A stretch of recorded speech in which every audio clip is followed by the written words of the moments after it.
It's my pleasure now to introduce our speaker for today, Tom Baker. And for people who are new, I'd like to tell you, Tom Baker was a Catholic priest.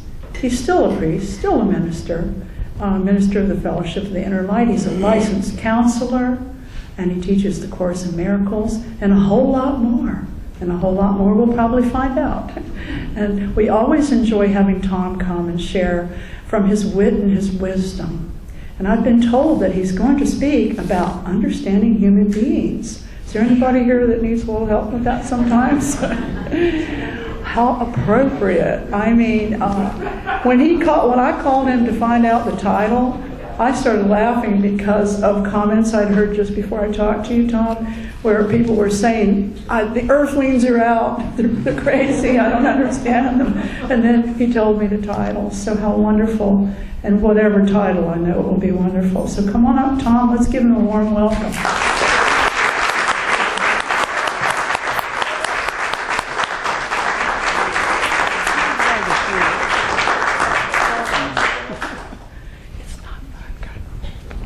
It's not vodka. No, okay. All right. One thing a human being has to do is handle disappointment. I was expecting vodka.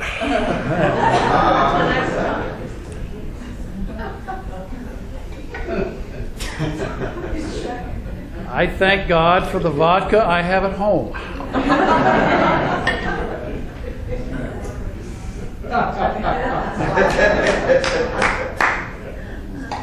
It's not vodka.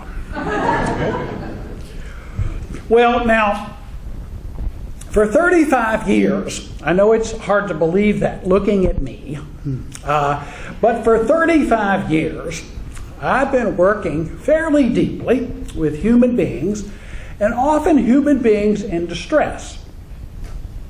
Now, I enjoy helping people. I really do. But one of the things that I love about working with human beings is that I get to understand, or think I understand, human beings. We are creatures of extraordinary contradictions. We can love like crazy. We can do amazing things, raise resources, spend time, risk our lives to save one person, often. And then we can go slaughter thousands and thousands of people without even thinking about it, in the name of justice or the name of God. We are very, very mixed up. Taking Charles Q, I am writing a book on the human being. It's called Understanding the Human Being. It's sort of like a guidebook for aliens coming to Earth. What are you going to encounter? And it all comes from an experience I had about 35 years ago when I spent a summer in silence in a monastery, a Trappist monastery in Conyers, Georgia. I've mentioned this a couple of times because I had a mystical experience there.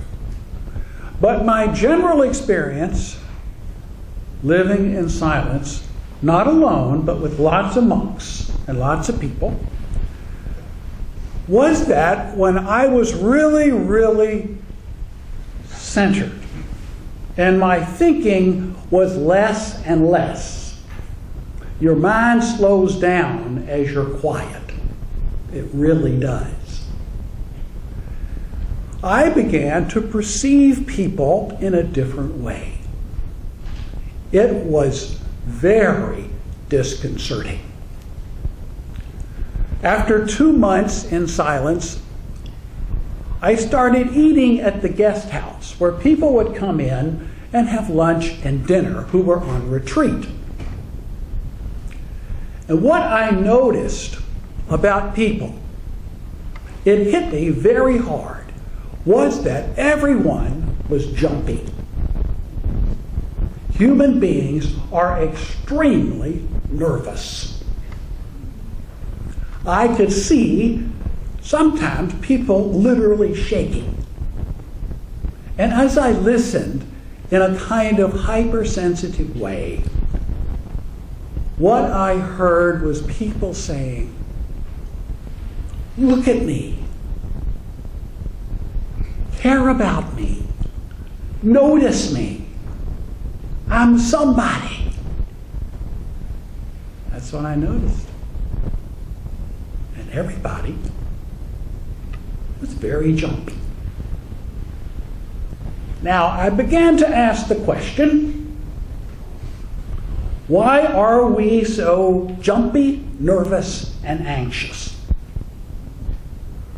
What's going on that makes us feel so unsafe and hyper alert? My baseline for peace is Mayberry.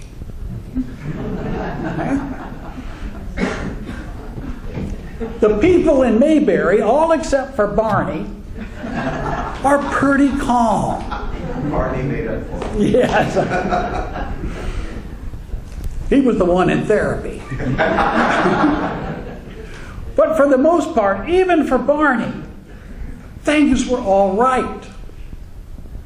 So when I look at the world, I think, it's Mayberry enough. Things are Mayberry enough. Andy and Barney hang out at the jail. Aunt Bee brings over an apple pie. Otis the drunk snores softly in his cell. And yet drama always seems to assert itself. What is it? Even drama hangs over Mayberry. Ever since Conyers, my silence, I've tried to figure out what is it that's causing it. I have determined that it's nothing outside of ourselves. We may say that we live in a dangerous world. We don't. The world's okay. Yes, planes crash and people get sick and sometimes they die. Well, not sometimes. All the time they die. But that's not what makes us nervous and jumpy. We love to see people risk their lives. We love to go to movies that scare us. I don't think we're afraid of dying at all. I don't think that's the problem. What are we nervous about? We are nervous, terribly anxious, when we do not feel loved. That is it. When you feel loved, you can face almost anything. When you feel loved, you become instantly an optimist. Things are going to work out, you say. However, when we do not feel love, we become not only automatically anxious, we automatically become judgmental. It's either I'm loved, hoo-hoo, or something's wrong with you or me. I had this happen with my wife last week. We both are full-time psychotherapists and we work a lot. We work all day, sometimes on Saturday, depending on the need. I feel loved when Kathy fixes me dinner. She's extremely neat, and she always arranges the food in a nice presentation and brings it to me in my big blue chair. She sits on the couch and eats the food she makes for herself. When she hands me the plate, I feel like the grand poobah. I feel like Andy eating Aunt Bee's apple pie. I feel loved. Last Tuesday, Kathy was tired, and when she got home, she told me to fix my own dinner.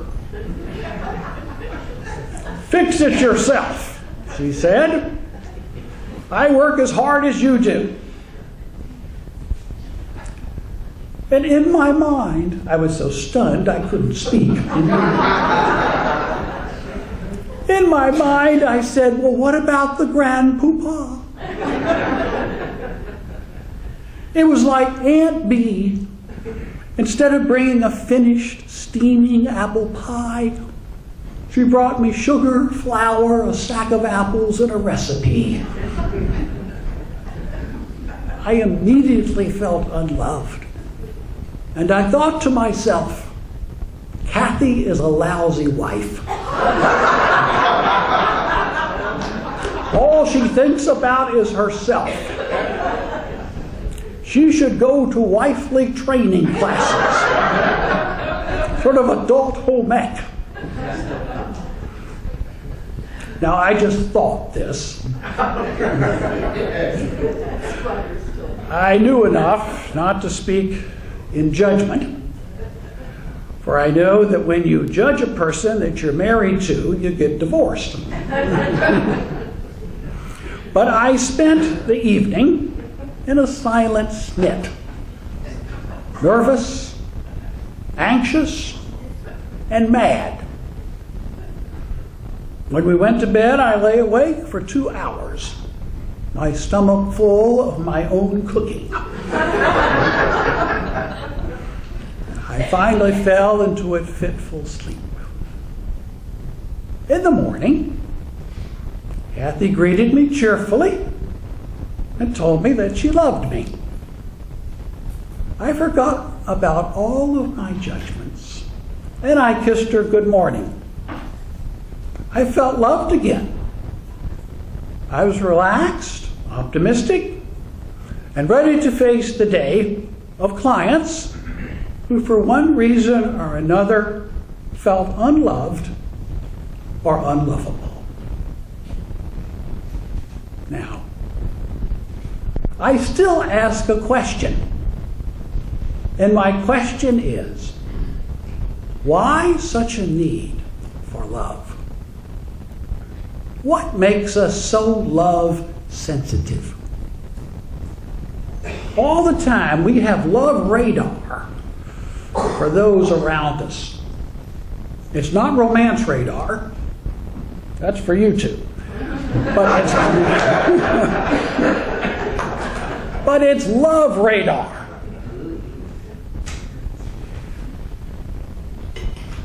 Is this a loving place?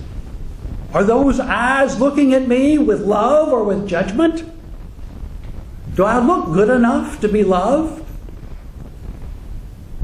Why the obsession with love? Because we're obsessed with it. Let me give you an example. I've told this about before. You may have heard this, but it's a little different twist to it. When I was a priest, I had my parishioners call me Father Tom. That was my title. Sometimes they call me Father, but they never call me Tom. Now, I was over at the school one day, and this little 4th grader named Eddie called down the hall, "Hey, Tommy, how are you?" I froze in my tracks, and a rage rose up in me. I stomped down the hall, afraid and anxious and angry, thinking that I had to nip this subordination in the bud. Eddie's eyes were wide and he looked scared. I told him, "Don't ever call me by my name alone. It's Father Tom to you and everyone else except my mother and father." And without so much as a handshake or a pat on the back, I walked away. Eddie's teacher told me later that he had burst into tears. Now, I later apologized, but I still reminded Eddie that I was Father Tom. Eddie had disrespected a title that I totally identified with. When he did that, I felt unloved. I instantly became judgmental and aggressive. This frightened and it saddened him. Now, my identity and your identity goes much deeper than our titles or our roles. Our roles are powerful false identities. They are not us. And yet we often cling to them like a life raft. It is often life-changing when we go beyond our roles to our identity with God, who is love. Our basic foundational identity is love. We are love. Now, we say that about God. God is love. Me? I'm a pile of dust and mistakes. But when our love identity is ignored, come on in. You got here just for the big bang at the end. That's Nitty, by the way. Morning. Morning. But when our love identity is ignored or contradicted or replaced with something else, we become jumpy and judgmental. As I said, I'm a counselor. Just as I found out what it is that makes human being relaxed and happy, which is love, I know what to do to a human being to completely destroy them. It will make them a little pile of mush on the floor. I know you're all waiting for this one. What can I do? Call them names. Call them names. Attack their identity. That will do it. That's how the Nazis brainwashed people. They call them names. It reduces you to nothing. How to bring people up? Call them love. Know them as love. Support them as love. They will come right back. Because when we're loved, we're like that little candle that won't go out. You know those little candles on birthday? I call them frustration candles. But they're, you blow and they come right back. Well, that is the loved human being. That's the secret. And as Jerry said, we have a Pope today who understands that. I think Pope Francis is a phenomenon. He is not a particularly profound person. He's never written a book or he hasn't done anything that's amazing. He doesn't sing songs or entertain people. He's never made any money. And yet on an airplane one time, when asked about homosexuals, he said, "Who am I to judge?" And the whole world stopped and listened. And they got the idea that when that man was around, they were loved. And that's why the whole world has gone crazy for him. Because he touches our true identity and smiles. like he knows you all the way to the soul. It's so simple. And you don't have to have a big white cassock to do it. Thank you.